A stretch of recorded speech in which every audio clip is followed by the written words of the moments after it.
Good evening, everyone. Thank you so much for making the time to join us tonight in this incredible webinar that we're going to focus on called The Rise from the Fall. And this is going to be an opportunity for us to hear some stories and then talk about what the rise in everyone's journey has meant to them after overcoming some incredible adversities. So we're going to hear from our incredible guests, who I'll introduce here in a second, and then I will start leading and facilitating the conversation.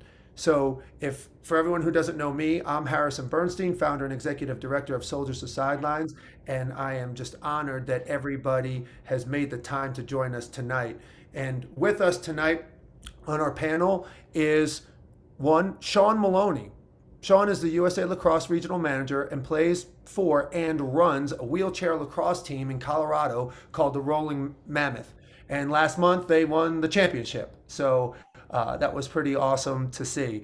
Coach Maloney graduated from Colorado College in 2008 with a bachelor's degree in political science, was a 4-year starter as a tackman. He served as a team captain in 2007 and 2008 and was named Rookie of the Year as a freshman in 2005. He's a native of Walpole, Massachusetts. Maloney graduated as the all-time leading scorer at Walpole High School. You're the second person I know that has graduated from Walpole High School. Another is a great friend in Todd Collins, who had a long career as a quarterback in the NFL. So Sean completed a master's degree in sport coaching from the University of Denver, Graduate School of Professional Psychology. He coached previously at Berkeley High School and Oakland Lacrosse Club in California. In 2015, Sean fell while trying to climb a bluff in Northern California. The fall fractured 2 vertebrae and experienced an incomplete spinal cord injury. And he's now playing with the Rolling Mammoth, and which has helped him regain even more passion and gratitude for the great game of lacrosse. So welcome, Sean. Thanks, Harrison. Yeah, you went deep with that bio. Appreciate it. Well, you are a tremendous coach, and we just can't thank you enough for your incredible presentation at our most recent adaptive sports coaching certification seminar, and presenting to all of our participants about wheelchair lacrosse. So thank you for that. It was awesome. Yeah, happy to be here. Also with us tonight is another great friend of Soldiers to Sidelines, and Patty Collins. Patty is the U.S. Government Publishing Office's Deputy Director, the agency's second highest ranking position, and is the Chief Operating Officer prior to joining the GPO in May of 2020. Collins retired as a colonel following a 24-year career in the U.S. Army. She spent 7 of those years with the Joint Special Operations Command during her military career. Collins was deployed to Iraq and Afghanistan. She provided leadership and organization to those under her command to complete their missions successfully. She is experienced in a multitude of areas, including information technology, knowledge management, strategic leadership, and organizational change.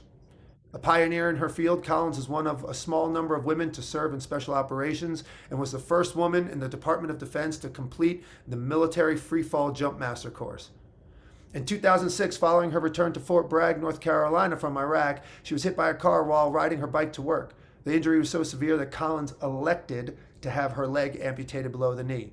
Upon rehabilitation, she continued her military service for 9 more years, which included a deployment to Afghanistan. Collins joined her injured veterans for a mountain biking ride in Texas with the President George W. Bush. In 2014, Collins became the Chief Information Officer for the Joint Force Headquarters Military District of Washington National Capital Region, where she led a team working with federal and local law enforcement agencies during crisis response exercises and provided command and control support plans for national events such as presidential inaugurations and state funerals. She retired from active duty in 2015. Collins joined the McChrystal Group as a principal consultant, where she focused on leadership development and guiding clients through complex challenges in the public and private business sectors. Most importantly, to me, she's an incredible athlete. Collins competed as a triathlete in the 2016 Summer Paralympics in Rio de Janeiro, and she has appeared on our podcast for Soldiers to Sidelines, and she is helping us instruct in our endurance sports performance seminar coming up here at the end of the month. Welcome, Patty. Thank you. I am also amazed at the dirt you can dig up on me. So thanks for having me today. I'm happy to be here. I mean, it's out there. No worries. And we just can't wait to hear everything that's going on in your mind and how you can help all of us. With us today also is Cedric King. Master Sergeant Cedric King entered the United States Army in 1995. During his 20-year career, King proved himself to be an exemplary soldier, graduating from several distinguishing schools in the Army, including, but not limited to, the United States Army Jumpmaster Course, United States Army Pathfinder Course, Air Assault Course, and the United States Army Ranger Course. He is a recipient of the Bronze Star, the Purple Heart, the Meritorious Service Medal, and the Legion of Merit. On the morning of July 25, 2012, during his second tour in Afghanistan, King was severely injured by an IED. The explosion caused internal injuries, permanent damage to his right arm and hand, and the amputation of both his legs. While recovering from his injury, King found time to complete his bachelor's degree and begin to cultivate his speaking voice. Since becoming an amputee, King has shared his story of perseverance and endurance with audiences such as the U.S. Naval Academy and United States Military Academy at West Point, professional sports teams in the NFL, NBA, and Major League Baseball, Fortune 500 companies from Home Depot to Facebook. In February 2019, his story was published into print when he released his book called The Making Point, which I own and is awesome. So if anybody's looking for a good read, please go ahead and pick up The Making Point. He's been featured on networks such as CBS, NBC, ABC, HBO, and the NFL Network. He has gone on to compete in a number of physically taxing events, including a half Ironman. He is a 2-time New York City marathon finisher, a 5-time Boston Marathon finisher, and numerous half marathons, and a 3-time 48.6 Disney Marathon Series finisher. And he's got a race coming up here in London in just a couple weeks. Please, everyone, meet Cedric King. Hey, thanks so much. Hey, listen, I don't even feel right. You got Patty Collins and you got Fury 6 sitting in this chat room. I don't have a lot to say. We got two legends here. Well, yes, this is an incredible cast, and I just can't wait to hear what you have to say. So, it looks like our fourth panelist is getting ready to join us right now. It's Ben Harrow, so I'm going to give you guys a quick background on Ben. So Ben grew up in Great Neck, Long Island. After graduating from the Woodbury Forest School in Virginia, he attended the United States Military Academy, where he was a 4-year letterman on the lacrosse team that made NCAA appearances in 2003, 2004, and 2005. His senior year on the lacrosse team, he was awarded the Unsung Hero Award for his selfless contributions to the team. He commissioned as a second lieutenant in the infantry, attended airborne school, infantry officer basic course, and ranger school. He was an infantry platoon leader with the 1st Cavalry Division and deployed to Iraq for 15 months with his platoon. Upon return from Iraq, he immediately attended Special Forces assessment and selection, and was selected and began the Special Forces Q course. In 2010, Captain Ben Harrow earned the coveted Green Beret and Special Forces tab.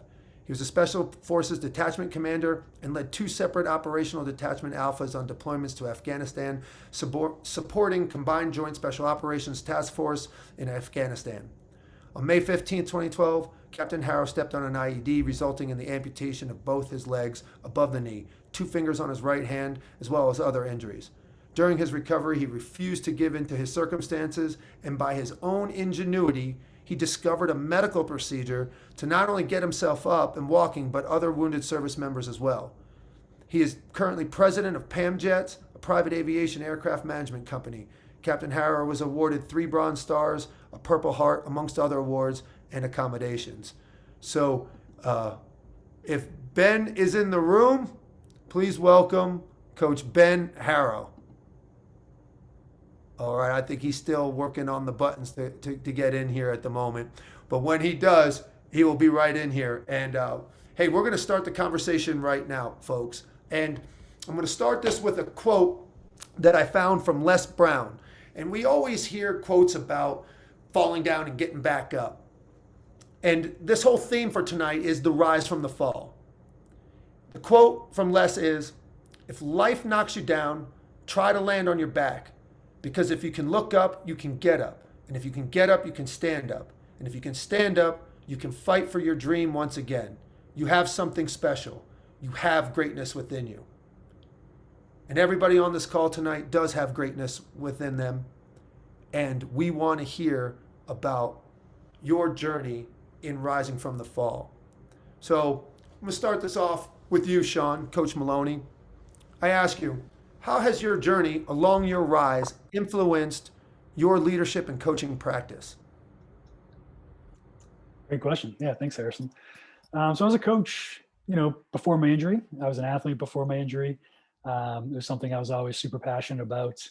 And so that started, years before. I think for me personally, having that life-changing injury, that traumatic injury, really just sharpens it. And it made me just really want to focus more on that and less on the day-to-day stuff. I was working in a completely different career. I had what I would describe as a good, fulfilling life. But there was a lot of BS that we all deal with in our day-to-day 9 to 5s, that when you have an injury like that, I was age 29. It's a real shot of mortality, I guess, at a fairly young age. And it just makes you realize you're not going to be here forever. And I'm not going to waste time doing stuff I don't really want to do. So it was kind of a fork in the road moment for me to really go back to school and commit to working in sports full time. And so if anything, I would say it just kind of sharpened and highlighted the things that I was already passionate about. And, it does help, I think, connect with some young people. And when you do share your story, it's engaging and it's interesting for them. And I've been able to start some good relationships through that. Awesome, Sean. And same question to you, Patty. How has your rise, and I think your rise is very interesting because you elected for an amputation. So you were already thinking about all the greatness and possibility within you by making that decision. And how has that shaped, your tremendous leadership, currently in your role now and in working with other athletes? I think, and similarly to Sean, I was not a coach prior to my injury. I was an athlete prior to my injury. But I think, and everyone on this call, whether you have a piece of paper that says you're a coach or not, you're at least, you have a coaching inclination or you wouldn't even be here. I think the biggest takeaway was empathy, in that a little bit of Sean of the little things don't matter nearly as much as we thought they once did when we were, young and invincible. But empathy in that every person, able-bodied or not, is dealing with some stuff. A lot of stuff people's dealing with is between their ears, whether it's a relationship or, some mental things that they're working on or whatever that might be. We all have stuff. And, I think once upon a time we would see someone and go, "Hey, how are you?" And we would either answer fine immediately or it was just kind of a perfunctory, that's something you said. And I think about now where you ask someone, "Hey, how are you?" And they just say fine. And then you kind of give it pause and think, are you really fine? When I was a battalion commander, I did that job as an amputee, and I would have soldiers come into my office with a variety of personal stuff.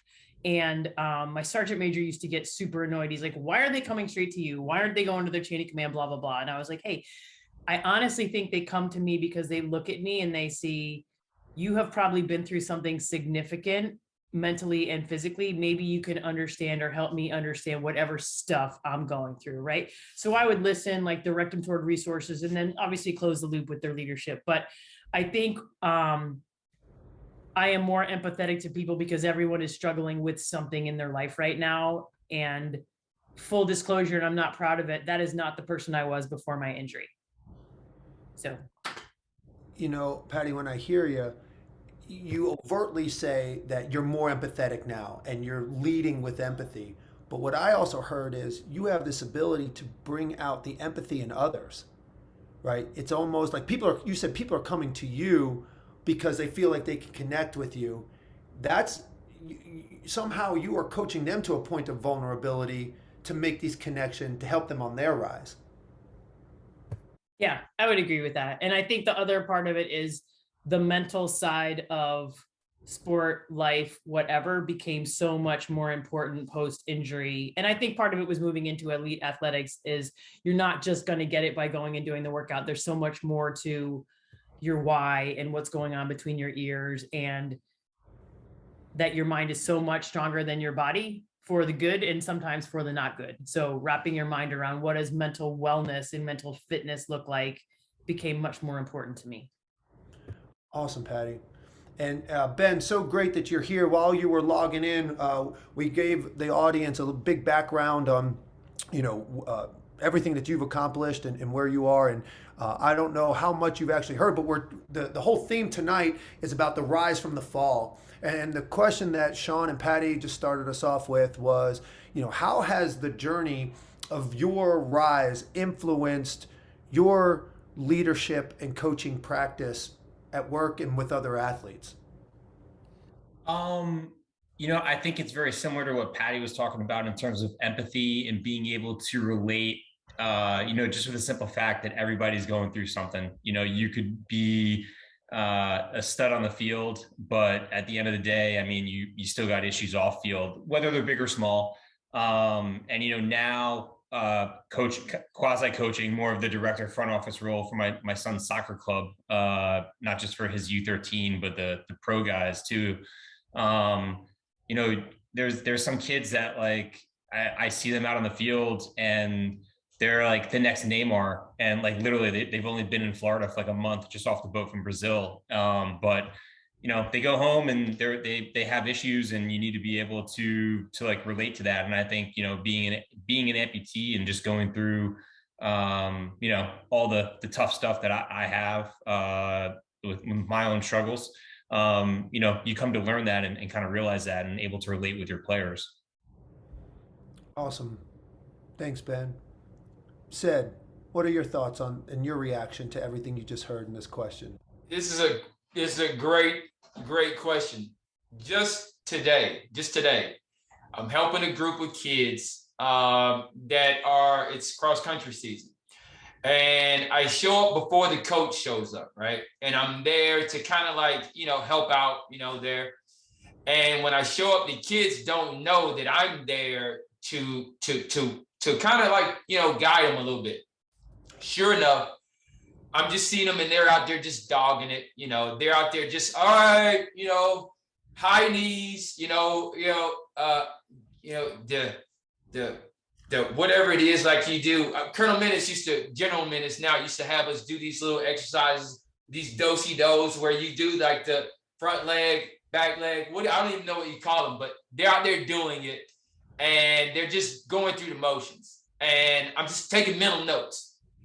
Sure enough, the coach shows up probably about 2 minutes later. And he's like, all right, first drill, you've already warmed up. First drill, give me four 400s. So we're going to start out with a mile. So I'm running with them. And the first thing that pops in my head is something that I would say as a sergeant, right? So it's like, hey, don't let me catch you, right? Sure enough, they start and they take off. And I know that they're not going to maintain that pace, but I also know that they don't want to get outran by an amputee. Sure enough, 2 laps into it, I'm starting to, walk them down. And one kid just starts to walk. And I'm like, dude, you got way more in you. What are you doing? And because he sees that I'm an amputee, and I'm pretty sure just about every disabled coach on this panel will be able to tell you the same thing, they find the will to do what their body is begging them not to do. They find the will. In the middle, if they're in lap 2, they still got 2 more to go, but they find the strength inside them. And we get finished with it all. And they're all walking out there and they're drinking their water. And the coach's like, all right, gather around, go ahead and talk to them. And I asked him, it's like, why could you find this strength in the middle of this first exercise to do what your body begged you not to do? And they were just like, well, we saw you doing it. So we figured we better, we could do it, And that's true for everybody on this panel. We all can find the will to do it because we've seen others with less do it.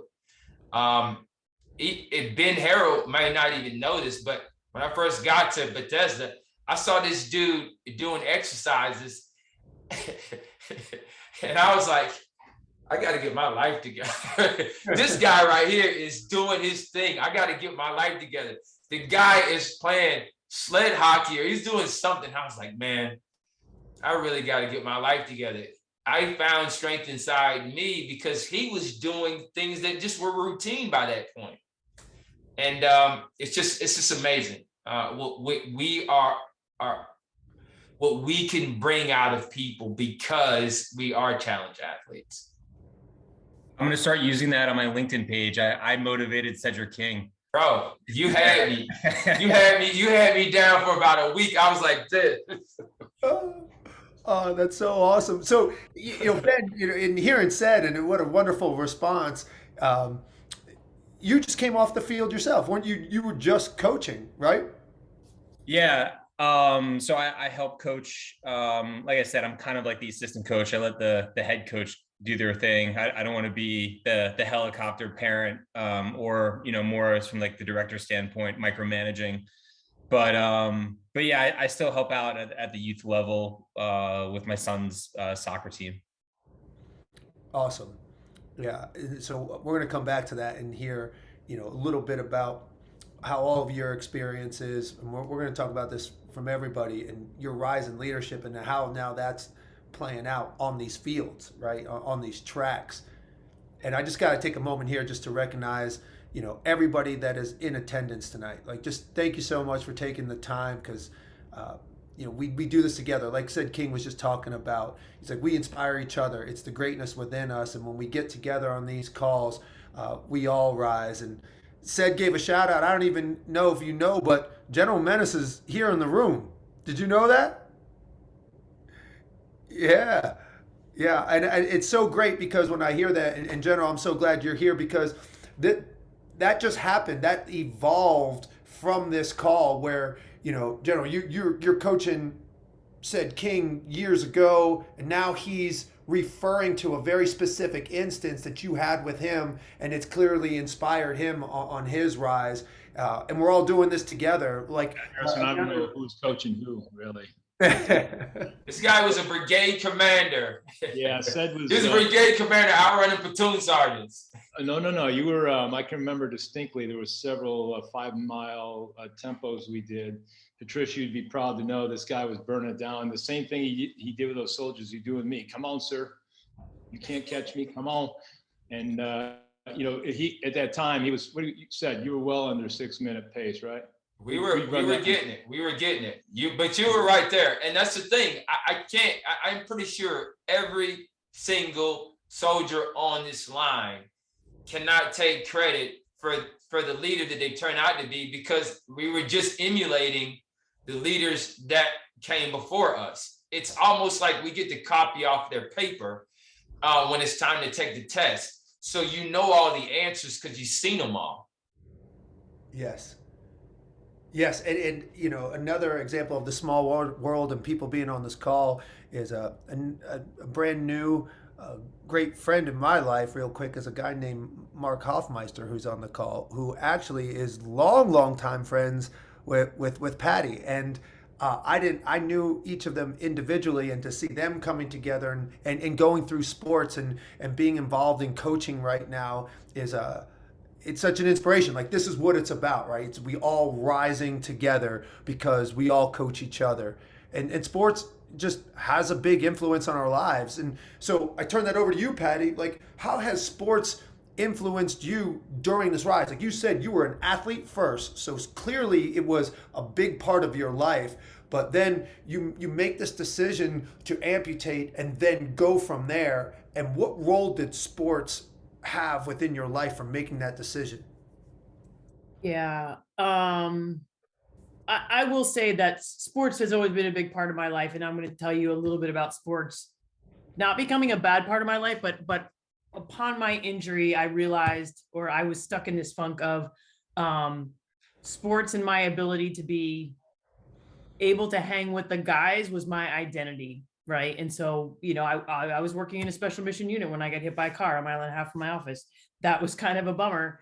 And I definitely went through some mentally hard times of, I didn't think I had anything else to offer if I wasn't as physically capable as I had been in the past. And that was certainly a journey. And I talked a little bit about your mind is stronger than your body. My mind did some unhappy things to me, and I was in a big funk, and I didn't know how to get out. I certainly saw mental health and worked my way out of that. I call it my trip down crazy lane. But sports was also a big part of my decision to amputate, because I had people that I worked with that were deploying again, that were jumping out of airplanes, that were running on the treadmill with one leg, et cetera. And when my doctor initially said to me, I want to fuse your ankle, I was like, well, what would that give me for sport, for activity, physical activity, right? Because my hard day was, I'm going to go for a run in the woods, or I'm going to go ride bikes with friends, or what have you. And he said, that'll give you golf and gardening. And I said, I don't like any of those things right now. Why can't I have an amputation? And obviously that eventually happened. I'm fast forwarding through that part. And then sports was kind of my, okay, that chapter's over, turn the page. I rode my bicycle again on the 4th of July, which was 7 weeks after my amputation. And I knew, like, on that bike ride, clipped in, because you have no proprioception and you have to like stay on the pedal. I fell like 4 times, and, you know, turning around my driveway. But like, I knew that day, I was like, I'm going to be okay. Sports might not be what it was. And in some ways it was way better than I had been before. But that was kind of it was my identity before. It got me in a little bit of trouble because I didn't know what other attributes I had. So I had to go through that journey and figure out, what else do you have to offer? But still to this day, like, even if I just go out for like a 30-minute workout, I am in a better mood, and it's better for me, and it's better for everyone around me that, you know, may have to deal with Broomhilda who didn't get a workout. And I get that. And it's my connection to people. I mean, we're not talking about the Mark Hoffmeister story today, but we probably should, because his story is pretty remarkable. And then Mark and I just spent about 6 hours on a bike ride last month in Colorado. And that time of connection and shared hardship, although the hardship was much more significant for me than Mark, because he's way more fit than me, was awesome. And that's just, I think that's so much more rewarding when you can share it with someone else. Thanks, Patty. And we'll get to hear the Mark Hoffmeister story, because he's going to be coaching us here in a couple of weeks at the Soldiers To Sidelines Endurance Sports Performance Certification Seminar coming up here. So if anybody wants to hear more of that, just go to our website and register. So, because we have a lot coming on there.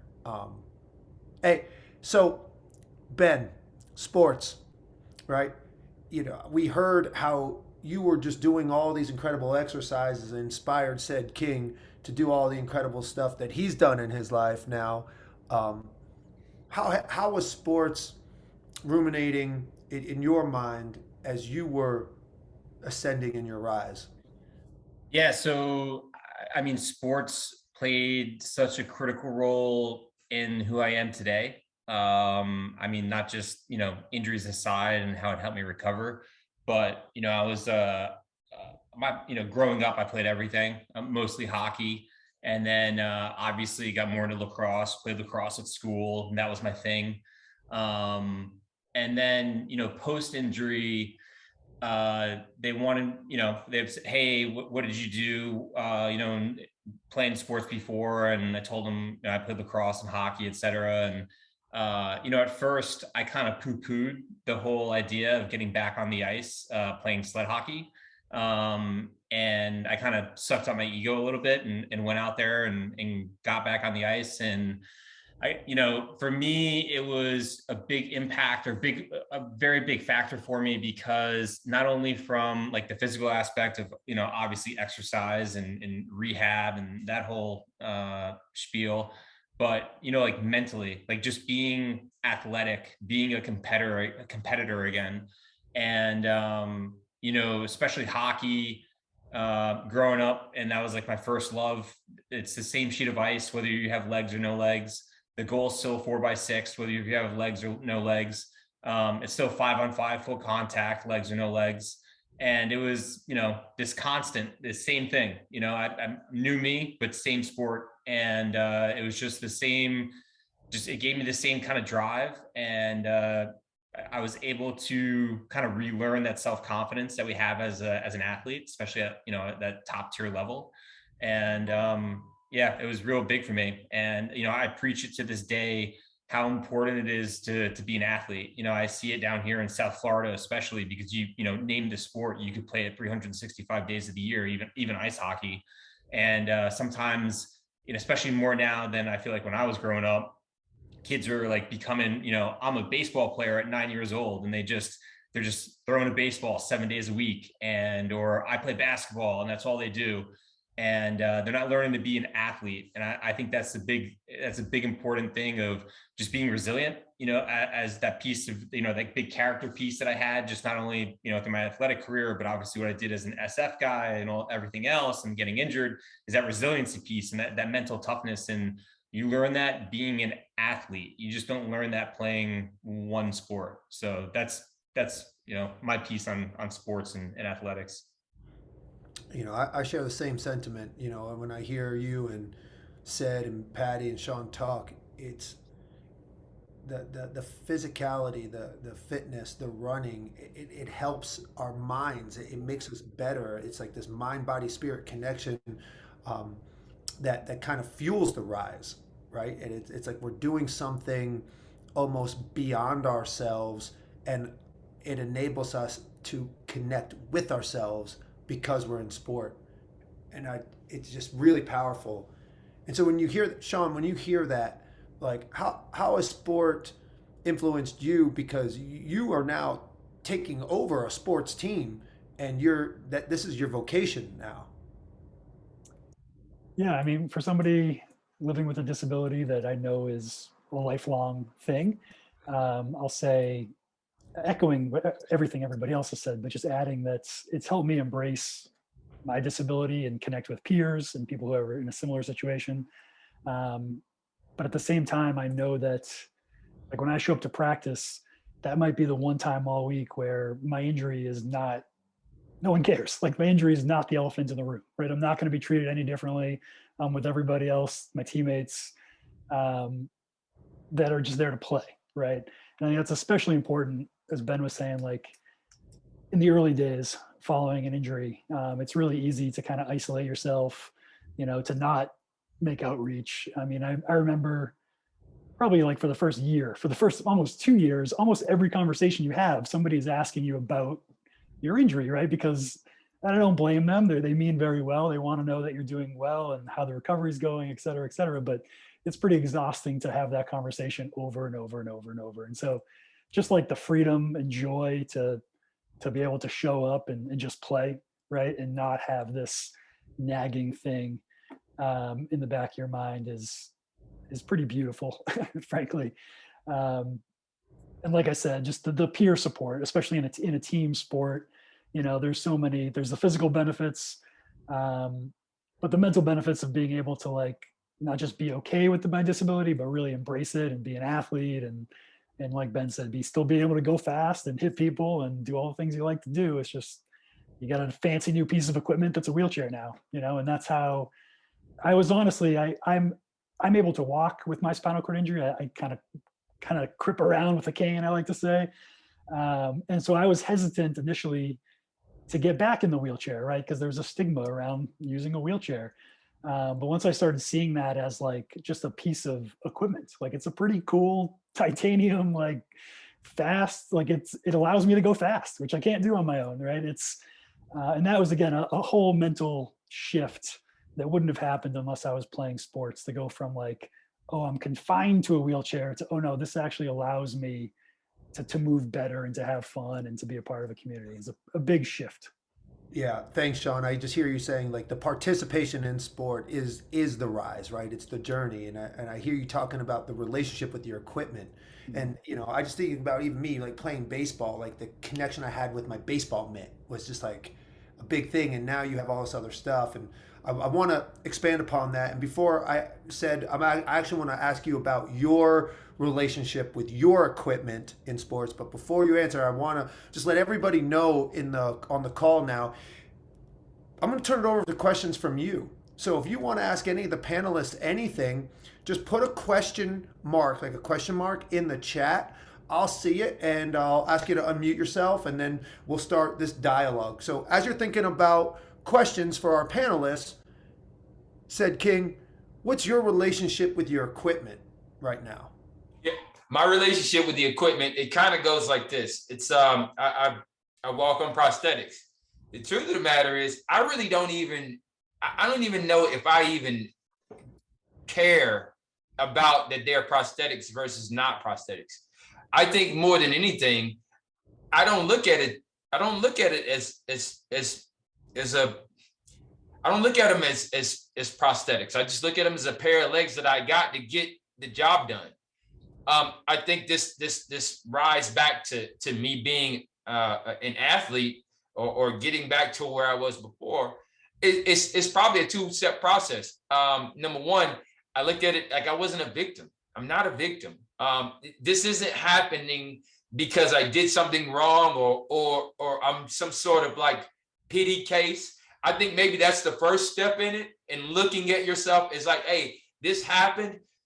I'll deal with it. And I think the military, like in the Ranger community, that's exactly, maybe even the special forces and other special ops communities, this is exactly what they beat into your head. Stop feeling sorry for yourself. Stop feeling sorry for yourself. Stop feeling sorry for yourself. So when something comes along that is unfortunate, you don't know how to feel sorry for yourself. You just pick up the sticks and keep going. The other thing is everybody on this line is not just a run-of-the-mill type of soldier. You've always been a cut above the fray. So even when you get knocked down and you lose a pair of legs, you're still going to be a standout wherever you are. So if you're going to be a standout without a pair of legs, okay, let's go get at it. Let's jump on the bike. Let's run a 5K. Let's do a half marathon. Let's do a full. Let's get in the pool. Let's start swimming. You're going to be a cut above no matter what the situation. So none of us on this line look at ourselves as some kind of super athlete. We're just doing what we normally do, whether you got legs or you don't got legs. Yeah, and that's the message, right? It's not even about disabled, able-bodied, mixed abilities. It's about the rise, right? And it's just, the panelists today are just wonderful examples of these tremendous rises, and it gives confidence to everybody that we can all do this, and we're all rising from something. Hey, Harrison. Yeah. Sorry, real quick. What Cedric just said is something that I used to say all the time, especially going through the beginning stages of rehab at the Matsy and Walter Reed, which is, who you are now without legs is who you are. Like as stupid as that may sound, because like it was just the ego or the front that people had, like the tough guy mentality. That shit got blown away with your limbs, and like there's nothing that just shows like who you really are. Like an amputation like that, injury, regardless. That's real powerful, man. I love the expression on Ced's face right now, listening to you talk, Ben. So I'm really excited that we have some questions from the audience. So I think Jason Rosen, you had your hand raised first, and then Mark, you're on deck here. So Jason, go ahead and unmute yourself and ask your question. So it's not really a question, but first off, I got invited here by Will Huff, and I know Brian. I met him a couple of times, but I am a former athlete and at some fairly high levels in a couple of different sports, and where I was, and I've coached. Even started coaching when I was in high school. But first of all, it's really a privilege to listen to this, because I might be the only non-military guy on the call. I don't know, but I can tell you, it's really inspiring to listen to you guys, because, well, let me just say this: listening to this call would be the best recruiting tool that the military could use, better than Top Gun and better than some sweet talking sergeant. I could assure you that. But it's really special to listen to as a former athlete, to listen to you guys, because you've taken whatever obstacle that you guys have and ladies, I'm sorry, Patty, have had to deal with and turned it into this positive, and now have become elite athletes yourself. So I mean that's really special. The other part of it too, and listening to Patty with talking about the empathy part. So the foundation of all this and being a leader, because I do work in government and been in law enforcement and security for 20 years, is trust, right? I mean, the foundation of empathy is trust. The foundation of being a good leader is trust. The foundation of being a good athlete is trust. I have to trust my body. I have to trust my mind. I have to trust my teammates. I have to trust my coach. I have to trust. It's all about trust to get to that empathy. And I think that, I've never gone to war. I've had to be in a position where I might have had to take somebody's life, but to flip those switches, to make a decision about, am I going to do this or am I going to do that? And already understand the long-term and short-term impacts of making those decisions. I mean, clearly, you get all that skill set from starting out and being an athlete. I mean, there's transferable skills that being an athlete and then going into society, even if it's in the military or if it's just, being a civilian, there's clearly transferable life skills that as an athlete, you carry with you. And, it's really cool to sit here and listen to all of you. And I just want to put that out there because I'm not in your circles from the military standpoint, but as athletes, yeah, right there with you guys.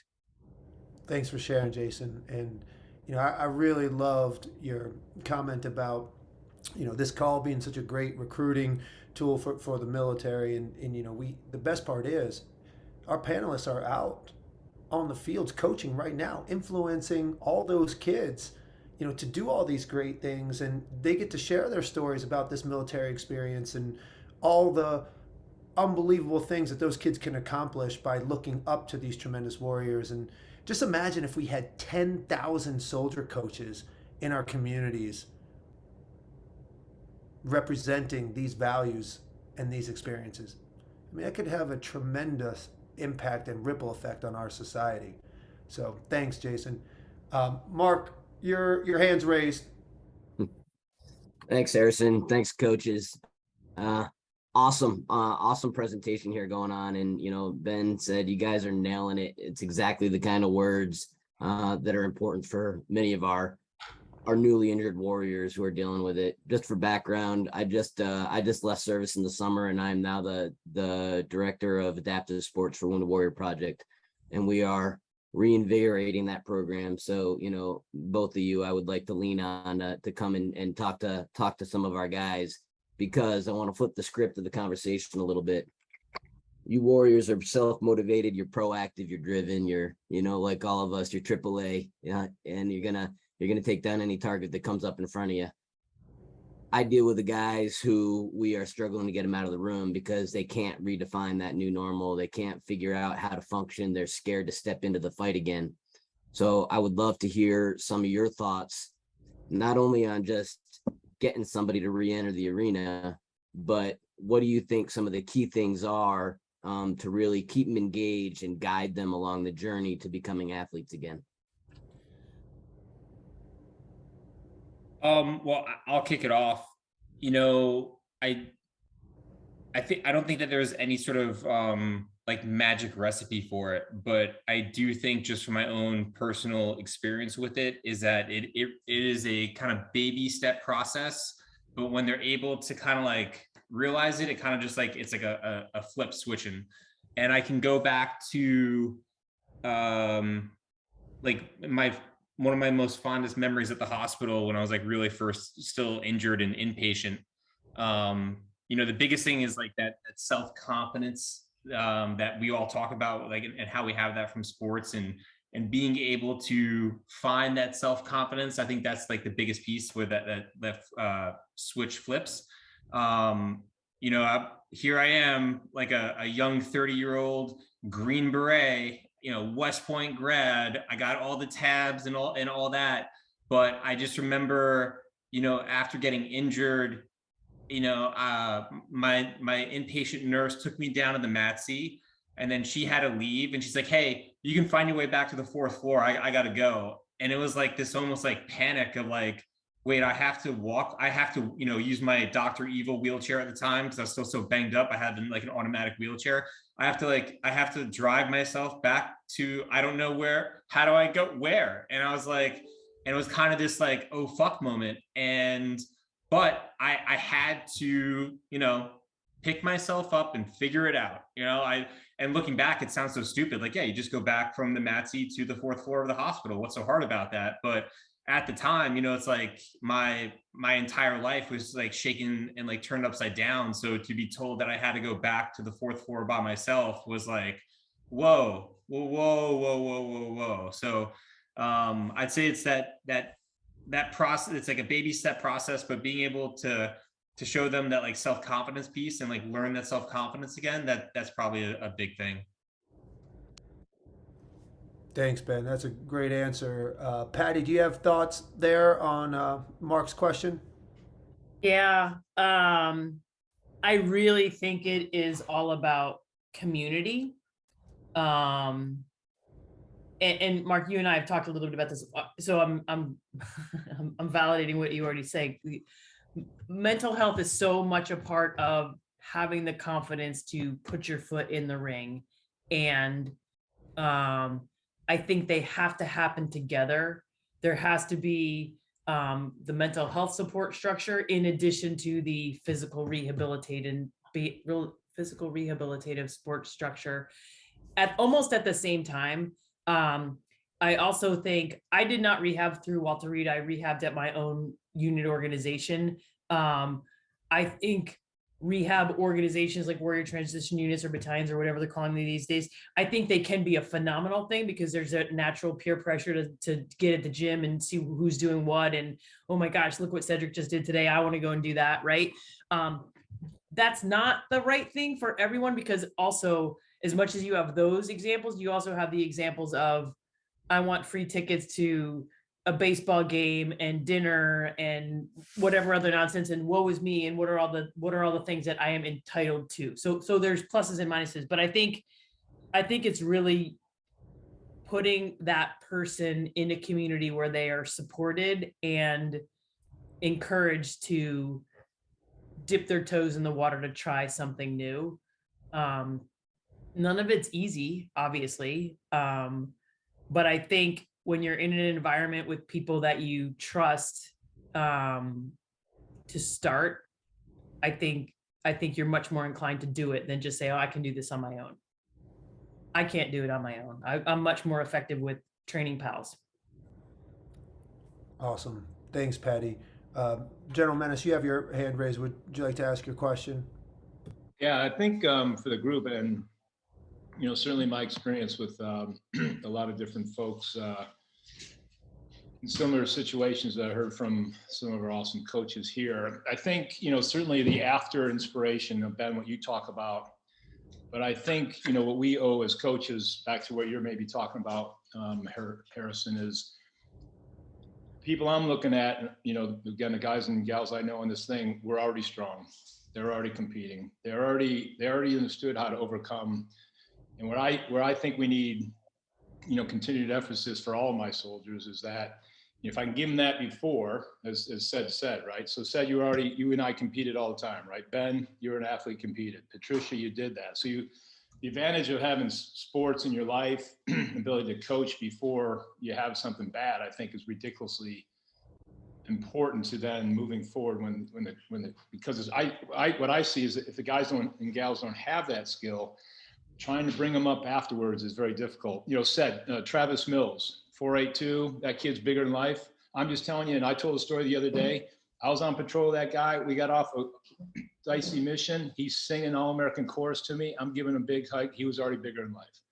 And I'm just telling you that, when he got hurt, you know, my kids actually visited him in a hospital, were inspired by what he did, just like Ced was when I visited him, you know, and it was already sort of in him. So then it was us supporting that venture. And then, you know, Ben, your description of allowing people to overcome those obstacles that you had is really powerful. But I think for this group, it's also, you know, it's helping all people, you know, to move forward before the adversity, because it's very, very difficult if they don't have it in them afterwards. And I think what you're trying to do, Harrison, is help us inspire that coaching now. I mean, when you guys come to brag and hope kids get out, and, you know, I'm recognizing I'm coaching, I don't have excuses. And I think that's really powerful. So I just wanted to say thanks. And, you know, for all you for your inspiration. Now I really, what I'm hearing is you already had a bit of it. Thanks so much, General. Ced, you want to react to that and respond to both General's comments and to Mark Hoffmeister's question? No, I love what everybody said. I think part of it is definitely, I'm just saying, just the best way I know how. I think Patty hit on it, is peer pressure. It's using the community that's around you to bring them out. It's kind of hard to turn down guys and gals when you know you're telling them, hey, everybody's here, man. You're gonna make it to this one. You're gonna come out to the 10th. You're gonna come out to the run this year. Hey, man, everybody's asking for you. Where you at? It kind of makes us feel like somebody's counting on us, and that's something that the military has instilled in us, not to let our buddies down. That's one thing. I think the other thing is to lean on the values that are already inside of us. I don't care if you sit on the couch or not. Those values that you were taught, that were drummed in your head, they're still there. It's up to each one of us to say, hey, listen, man, hey, we need you out here. We only got 3. We need a 4-man team for this golf outing. We need you out here. Hey, we got 2 runners. We need 2 swimmers. Hey, can you come out and just do a leg for us? That helps the person on the couch get off the couch. Even just, all you need is one good time to get off the couch. All you need is one good 5K. 2 good, 5Ks will get you off the couch and get you out of your rut. Once you get out there and you see, hey, man, I'm being reintroduced to the guy that was before. I think for me, it took the Achilles Freedom Team coming to Walter Reed and saying, hey, you want to come down to Florida? You want to, hand cycle? And I was like, nah, I don't want to hand cycle. I want to run. And they were like, well, we don't really have a lot of runners, but if that's what you want to do, then we'll figure it out. Finding people that believe in you, man. Go seek out the people that still believe that the you before is still the you that's there now. Finding leaders that still see you the same way that they saw you before. And I believe if they can see you the same way that they saw you before, I believe that sooner or later, you'll get back to seeing you the same way you saw you before.